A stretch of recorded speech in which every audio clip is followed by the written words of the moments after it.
Olá pessoal, hoje vamos conversar sobre a Úrsula, de Serena Valentino. Esse livrinho aqui, que sai pela editora Universo dos Livros, é uma coleção que o propósito desses livros é trazer o lado do vilão. Aqui nós vamos ter uma outra perspectiva das histórias que esses personagens aparecem, mas agora contada por eles. Aqui, ó, traz a bruxa do mar e aqui uma outra face da bruxa. Vamos entender o porquê, gente.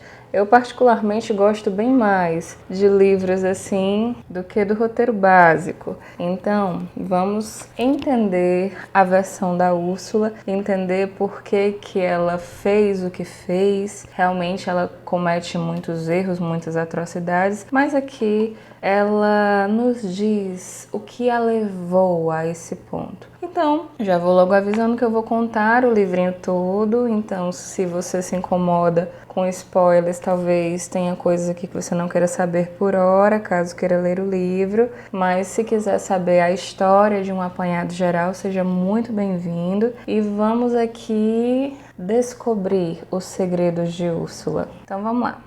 Essa história vai começar com a destruição de uma cidade. Úrsula está despejando sua fúria em cima de uma cidade que logo a gente descobre que foi a cidade que ela foi criada desde pequena. E também descobrimos que ela foi encontrada por um pescador dessa cidade à deriva, no mar. E esse pescador achou que ela fosse sobrevivente de um naufrágio.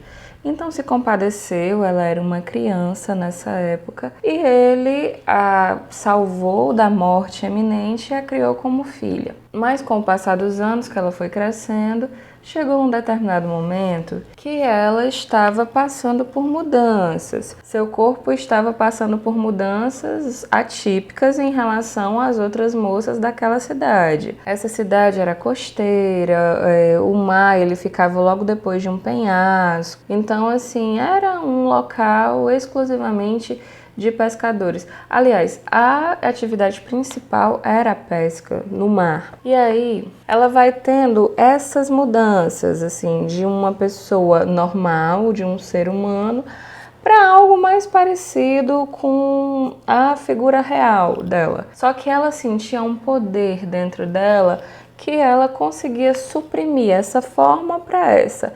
Nem sempre conseguia. Seu pai já tinha visto várias vezes essas mudanças e não deixava de gostar da filha, não deixava de amá-la, de achá-la bonita, mas as pessoas da cidadezinha, do vilarejo, viam que tinha algo estranho. Então, todo dia, quando o pai saía para pescar, ela ia até a ponta do penhasco e ficava olhando para o mar, e ela sentia uma espécie de atração. E sempre tinha alguém de olho, porque sabiam que ela não era normal. Até que um dia, seguindo um forte instinto, ela já tinha pensado nessa possibilidade várias vezes, ela acaba pulando. E quando ela pula do penhasco para o mar, ao tocar na água, ela sente como se o poder dela acendesse. E aí, pouco tempo depois, ela sai da água e as pessoas que estavam ali de olho já estão lá prontas, esperando por ela, quando vem ela saindo do mar sã e salva. A altura, gente, desse penhasco era absurda. Então, em casos raríssimos, um ser humano conseguiria sobreviver a uma queda dessa. E aí, quando ela sai, a Inquisição está formada. Eles a levam para a praça da cidade, arrastada e proferindo palavras de maldição, que ela é uma bruxa, que tem que ser queimada, e rapidinho montam uma fogueira. Aí o pai da moça, vendo aquela movimentação, corre até o local, vê que é a sua filha que está para ser queimada, acusada de bruxaria, e ele interfere, tentando dar pelo menos uma chance para que ela consiga escapar. E ele consegue dar esse tempo para ela escapar, mas o preço que ele pagou por isso foi a sua vida. Ele foi praticamente linchado por aquela população. E aí, quando o livro começa, nesse cenário de destruição, é Úrsula nessa cidade se vingando dessas pessoas que queriam queimá-la na fogueira e mataram seu pai. Mas aí, gente, vem a surpresa do livro, que uma pessoa vai aparecer para impedir que ela dê continuidade a essa loucura. E essa pessoa é seu irmão. E esse irmão é ninguém mais, ninguém menos do que Tritão. Exatamente, o pai da princesa Ariel. E aí o susto para quem é fã de carteirinha dessa história, saber que Úrsula é, na verdade, irmã de Tritão. Ela é tia de Ariel e as coisas ficam um pouco bagunçadas agora, mas elas vão se encaixar. Já já a gente vai saber o porquê. Aí depois dessa revelação de que Úrsula e Tritão são, na verdade, irmãos, a história começa a se desenrolar. Depois de impedir que ela destrua completamente a cidade, que na verdade já estava destruída, ele leva Úrsula para seu reino. E nessa época, as filhas de Tritão eram crianças, a esposa de Tritão ainda vivia, a rainha Atena. Vou deixar a foto dela aqui para vocês verem. A semelhança com Ariel é gigantesca. Mas só tinha um problema. Úrsula, no mar, ela assumiu sua verdadeira forma. Tentáculos, esse rosto medonho. E Tritão não aceitava isso. Ele queria que ela assumisse uma forma mais leve. E mostrou desde o início que ela, para ficar no seu reino, em Atlântida, ela teria que assumir formas adequadas, segundo ele. E ela se recusa. Ela sente que ele tem vergonha dela e, por se recusar, ela é exilada. Passa pouco tempo no reino de Tritão e é exilada para águas desprotegidas, que é onde ela teria domínio. Lembrando que, por ser irmã de Tritão, ela também teria direito ao domínio do mar. Mas aqui será explicado que Tritão precisava provar aos pais que ela estava morta ou que ela era indigna de assumir o controle dos mares. E por isso que Tritão aparece na hora que ela está destruindo a cidade. Um pouco mais para frente a gente vai saber as reais intenções de Tritão. Então aí depois que ela é exilada, que ele prova que ela é indigna do trono, há essa divisão. As águas de Tritão e as águas de Úrsula, as águas desprotegidas, que seria a parte sombria do mar. E aí, depois desse exílio, tem uma coisa dentro dela que cresce cada dia mais, com uma força devastadora. É uma coisa muito poderosa, tão poderosa quanto o amor. São forças antagônicas. O ódio que ela sente, ele é tão forte que chega a ser uma coisa densa.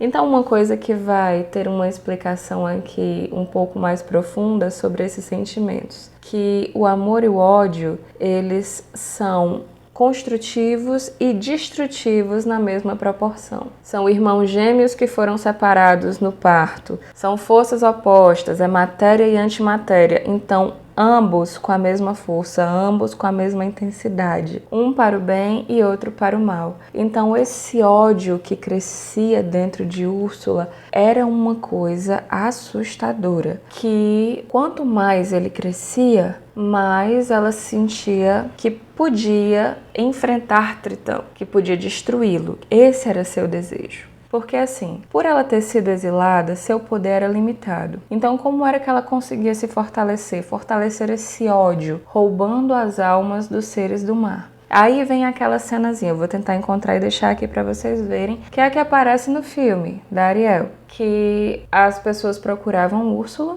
em troca de favores, e ela cobrava um preço por esses favores. E caso o sereiano, o bichinho ali que fizesse aquele acordo com ela, não conseguisse pagar essa dívida, ela roubava sua alma. Então, lá na sua caverna, que era numa carcaça, numa ossada de um animal marítimo, tinha o Jardim das Almas Perdidas, essas florezinhas bem feinhas, sem alma, que estavam ali definhando e murchando cada vez mais. E observando a vida de Tritão, o entorno ali, procurando um ponto fraco do Rei dos Mares para destruí-lo, ela descobriu que sua filha mais nova, Ariel, tinha salvado um humano depois que seu navio bateu no Recife e afundou. Esse humano era o príncipe Eric e Ariel tinha se apaixonado por esse príncipe. E nessa época, Tritão já tinha ódio, horror, aversão à humanidade. Ele considerava os humanos comedores de peixes, cruéis, sem coração, e a principal causa do ódio de Tritão pelos humanos era que sua amada esposa, Rainha Atena, ela tinha sido morta por um navio pesqueiro.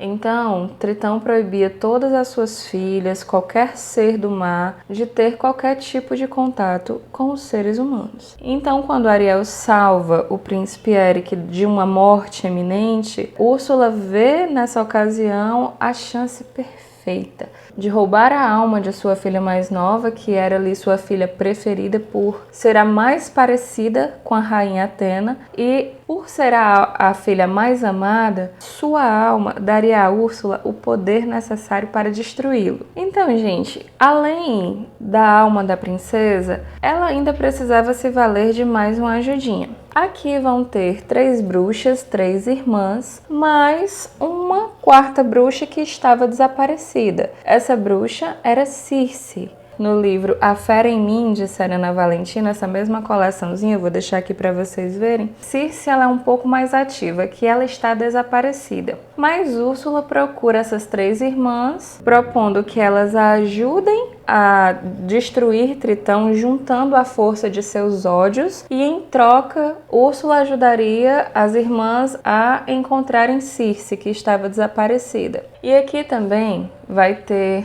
uma... gente, pra mim é o ser mais poderoso de todos, que é uma gatinha. Seu nome é Flanzer, eu vou deixar o nome dela aqui, eu não sei se é assim que se pronuncia. Que essa gatinha passeia pelo livro inteiro e quando ela se refere às bruxas, ela diz minhas bruxas. Então é como se ela fosse ali a mais poderosa na hierarquia das bruxas. Ela não sabe o paradeiro de Circe, mas ela sabe que Úrsula não é confiável. Vamos ter aqui também outra bruxa, que vai ser babá de uma princesa, que também foi muito presente no livro A Fera em Mim. Lembrando assim, ó, vou logo deixar claro uma coisa, que esses livros, pelo que eu pude perceber, eu só li esses 2, A Fera em Mim e Úrsula agora. Eles conversam sobre vários e vários personagens. Os reinos aqui estão interligados. Aqui, Malévola vai ser bem presente, os corvos de Malévola participam bastante e vai falar também da Rainha Má. Então, pelo que eu pude perceber, não li ainda, mas todos os personagens, vilões, que essa autora fez uma versão, eles dão um jeito de se conectar. Ela sempre está citando outros reinos, outros vilões, e é uma coleção que, embora seja independente, cada personagem com sua história, eles vão conversar. Mas dá pra gente entender aqui. Então vamos lá. Úrsula precisava da ajuda dessas bruxas, dessas irmãs, para juntarem forças e destronar Tritão, destruí-lo, matá-lo. E a gatinha, a Flanzer, ela tinha uma verdadeira aversão a Úrsula. A Flanzer, ela me lembra muito a gata da minha irmã, até o jeito que ela é descrita, que ela tem partes do pelo preto, partes do pelo ruivo e as patinhas brancas. Então, a Flanzer me lembra muito a Carol, e até a personalidade, que a Carol, ela não quer conversa com ninguém. Então, é basicamente isso, ela não suporta a Úrsula. E ela vai até o reino Morningstar, que é o reino da princesa Tulipa, que foi a noiva do príncipe Fera no livro A Fera em Mim. E lá ela encontra a babá, e essa babá, aos poucos, vai se transformando, e quando seu poder volta, essa babá é a vovó. Então essas bruxas, elas estão ali procurando outros caminhos para suas vidas, mas quando chega nesse ponto, elas se reúnem, conjuram de novo seus poderes para tentar reaver a bruxa Circe, que está desaparecida. Lembrando aqui de um detalhe, Circe na mitologia grega, ela tinha o poder de transformar homens em animais. Então, no livro A Fera em Mim, ela foi a responsável pela transformação da fera. Então, as irmãs estavam seguindo o plano de Úrsula, até que Flanzer, que foi até o reino da princesa Tulipa, manda uma coruja com uma mensagem para as 3 irmãs, querendo que elas a encontrassem no castelo Morningstar, o castelo que a velha bruxa, a vovó, morava. Então as 3 irmãs elas vão até Flanzer e quando chega é interessantíssimo porque a gata não fala, ela se comunica por telepatia. Elas pegam um espelho e conjuram Circe para saber onde ela está. E em vez de aparecer a querida irmãzinha, aparece uma figura medonha, algo quase que irreconhecível, sem vida, meu Deus, o que é aquilo? E elas gritam que não é a irmã dela e a babá, a vovó, diz, sim, é sua irmã. Só tem uma coisa que vocês estão ignorando. Quem fez isso com Circe foi a Úrsula. Então, Úrsula tinha prendido Circe na esperança de barganhar. Ela precisava do ódio das irmãs para destruir Tritão. Só que quando as irmãs descobrem que Circe está desaparecida por obra de Úrsula, percebem que a bruxa do mar conseguiu enganá-las tão bem, aí o feitiço volta contra o feiticeiro. Elas se revoltam com Úrsula e mesmo sabendo que Tritão realmente foi um canalha, ele é quem colocou Úrsula naquela situação que ela foi achada pelo pescador, na esperança de que ela morresse, porque ele já tinha visto desde cedo que ela seria inclinada a ser um monstro, ali uma coisa feia. E o padrão de Tritão era que ele não queria esses monstros feios em seu reino. Um padrão bem idiota, diga-se de passagem. Mas ele não queria Úrsula por causa de sua aparência. Então, tudo isso era verdade, elas tinham conjurado feitiços e tinham visto que Úrsula realmente falava a verdade. Mas isso não dava direito a ela de roubarem, sequestrarem sua irmã mais nova e ainda barganhar com elas, dizendo que depois ajudaria a encontrá-la. Elas sabiam que Úrsula não devolveria Circe. Circe era muito útil para ela nas transformações. Então, nessa altura do livro, Úrsula já fez todo aquele teatro com Ariel.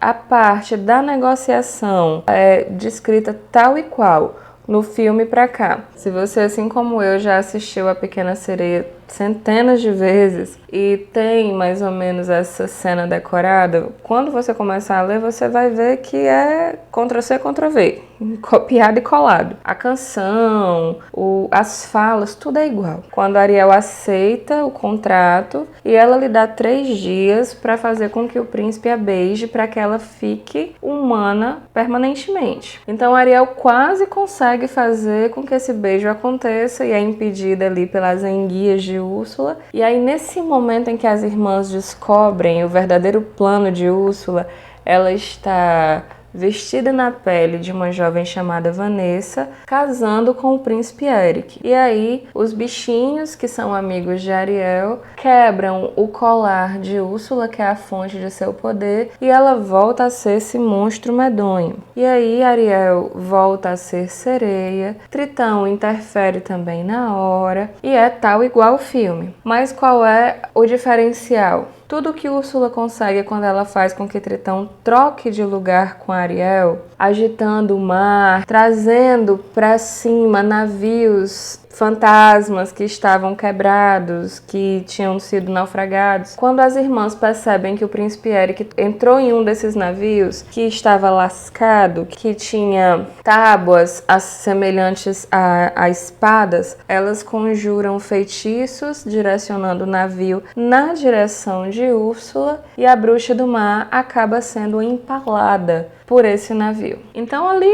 é o seu fim, por mais poder que ela tenha. Quando se tem uma estaca, uma espada dessa atravessada em seu corpo, você morre. É igual o Drácula no Hotel Transilvânia, quando aquele garoto pergunta sobre a estaca no coração. E ele simplesmente responde, sim, mas isso mata qualquer um. Então, quando Úrsula morre, que as almas que estão no seu jardim, das almas perdidas, elas voltam à sua verdadeira forma e escapam dali, acontece a mesma coisa com Circe. E quando ela se liberta e começa a subir em direção à superfície, que aqueles destroços da bruxa do mar começam a cair, Circe absorve para si a mente de Úrsula. Então toda a vida da bruxa passa pela cabeça de Circe. todos os sentimentos, todas as coisas ruins, tudo que ela viu, tudo que ela viveu, até que depois desse momento bem agonizante que ela consegue chegar à superfície, ela está perto do castelo Morningstar, que é o castelo da Princesa Tulipa, e ela vai até o castelo e encontra a babá, a vovó, e encontra suas 3 irmãs caídas. Então, o que foi aquilo? A magia usada pelas irmãs foi algo tão forte para poder acabar com a bruxa do mar que elas acabaram não resistindo. Aqui elas não estão totalmente mortas, elas estão num estado de inconsciência profunda, mas a vovó está lá para recebê-la.